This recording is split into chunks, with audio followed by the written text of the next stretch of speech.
Mayaca, a small little town on the western edge of Martin County on the eastern shore of Lake Okeechobee. It was named after the Mayacan tribe that inhabited this land many, many years ago. It's not a big town. In fact, you drive too fast, you could miss it altogether. Just a few small houses, a business or two, and home to the Old Cypress Inn, which in 2008 was listed for the first time on the National Register of Historic Places. But it was in 1928 that this area became connected with a national tragedy, the likes of which we've never experienced before here, and the hope that we'll never experience again.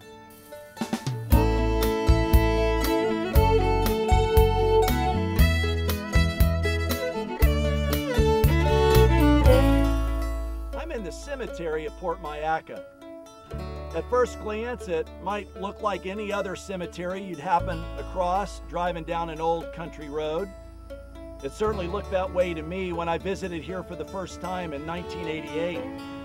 I've been asked to officiate for a memorial service, one of the first memorial services I ever performed as a young pastor.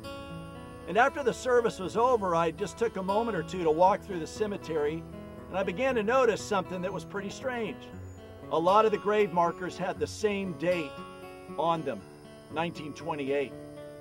When I got to my house and I began to research a little of the history behind this area, I learned that on September 16th, 1928, an unnamed Category 5 hurricane crossed our state right across the Jupiter Lighthouse and came directly across this path.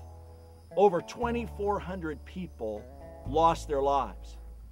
And the truth is, they never saw it coming.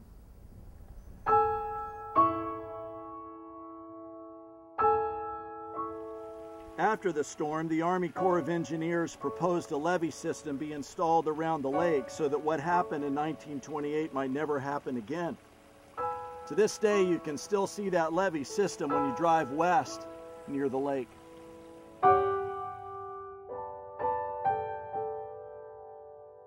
It was right here that the government commissioned a mass burial site be put in place for the over 1,600 people who lost their lives in the devastation of that incredible hurricane. In fact, this whole cemetery stands as a memorial to that day and to the victims who lost their lives.